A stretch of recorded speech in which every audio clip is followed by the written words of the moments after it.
Bismillahirrahmanirrahim. Alhamdulillahilladzi arsala rasulahu bil huda wa dinil haq liyudhhirahu 'alad dini kullih wa kafaa billahi syahida. Asyhadu an la ilaha illallah wa asyhadu anna Muhammadan abduhu wa rasuluhu, amma ba'du. Di sini mungkin saya akan sedikit menjelaskan mengenai makna syahadatain dan rukun syahadatain. Syahadat la ilaha illallah di sini berarti beriktikad dan berikrar bahwasannya tidak ada yang berhak disembah dan menerima ibadah kecuali Allah Subhanahu wa taala, serta menaati hal tersebut dan mengamalkannya. Syahadat secara bahasa adalah melihat atau menyaksikan, sedangkan makna tauhid yang benar adalah la ma'buda bihaqqin illallah, yang berarti tidak ada yang disembah dengan benar kecuali Allah. Terdapat beberapa penafsiran yang batil mengenai kalimat la ilaha illallah, yaitu yang pertama, la maujuda illallah, yang berarti tidak ada yang maujud atau ada kecuali Allah. Tidak ada sesembahan yang hak selain Allah. Khabar la harus ditakdirkan bihaq atau yang hak, tidak boleh ditakdirkan dengan maujud atau ada, karena ini menyalahi kenyataan yang ada, sebab Tuhan yang disembah selain Allah banyak sekali. Hal itu akan berarti bahwa menyembah Tuhan-Tuhan tersebut adalah ibadah pula untuk Allah. Ini tentu kebatilan yang nyata. Yang kedua yaitu la ma'buda illallah, yang berarti tidak ada yang disembah kecuali Allah.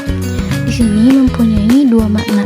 Yang pertama yaitu makna ini memberikan makna yang keliru, yaitu semua yang disembah adalah Allah, tidak memisahkan antara yang disembah dengan benar atau batil.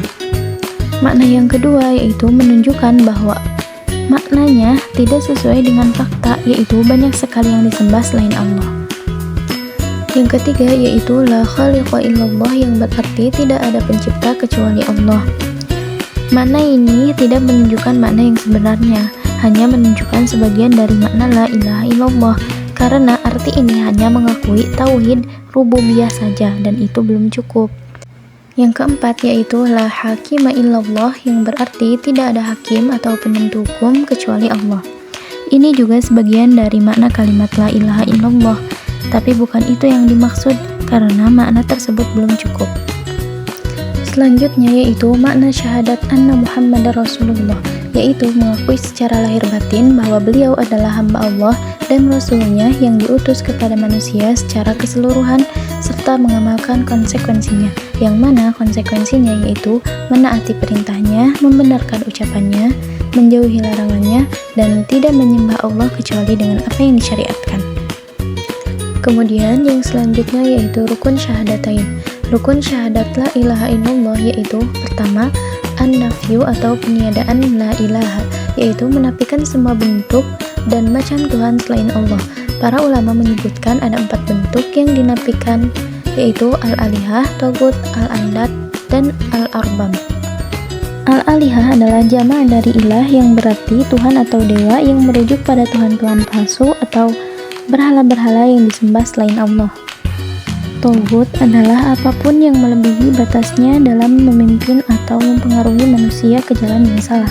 Togut di sini bisa berarti berhala, setan, atau pemimpin yang zalim dan tiran yang menyesatkan manusia dari jalan kebenaran. Al-andad adalah sekutu-sekutu yang dianggap setara atau tandingan bagi Allah.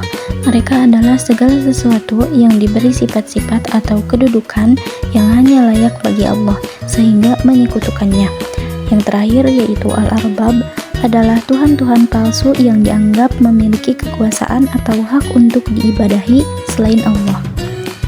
Rukun syahadat la ilaha illallah yang kedua yaitu al-isbat illallah, yaitu menetapkan ketuhanan hanya milik Allah.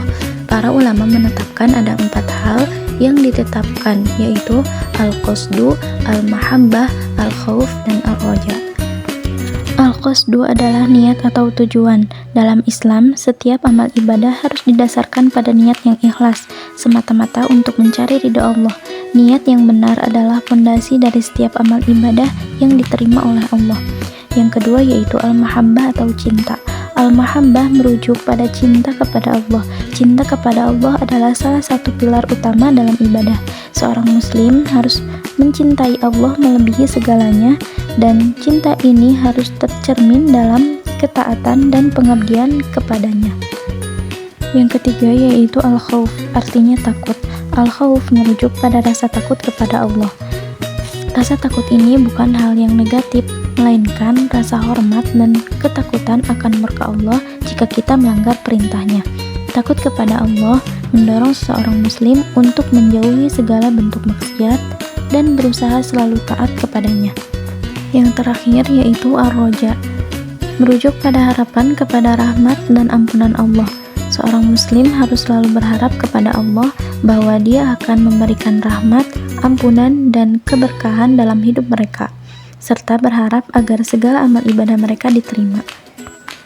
Makna dua rukun ini banyak disebut dalam ayat Al-Quran.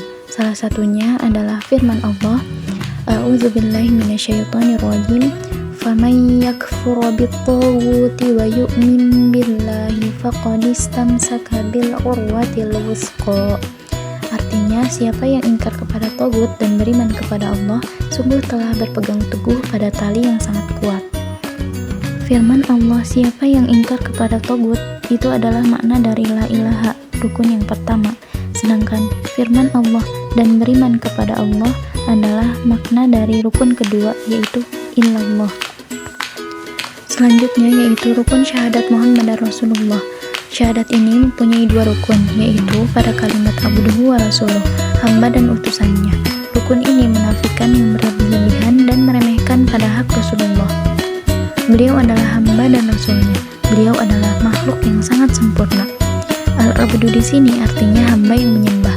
Maksudnya beliau adalah manusia yang diciptakan dari bahan yang sama dengan bahan ciptaan manusia lainnya. Juga berlaku atasnya apa yang berlaku atas orang lain. Sebagaimana firman Allah Subhanahu wa taala, A'udzubillahi minasyaitonirrajim, Qul innama ana basyarum mithlukum, yang artinya katakanlah Nabi Muhammad, sesungguhnya aku ini hanya seorang manusia seperti kamu. Maka dapat dikatakan bahwa Nabi Muhammad pun adalah seorang hamba.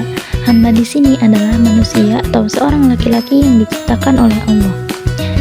Nabi Muhammad pun mengalami semua yang dialami oleh manusia pada umumnya. Dilahirkan, masa anak-anaknya, masa remaja, dewasa, tua, dan mati.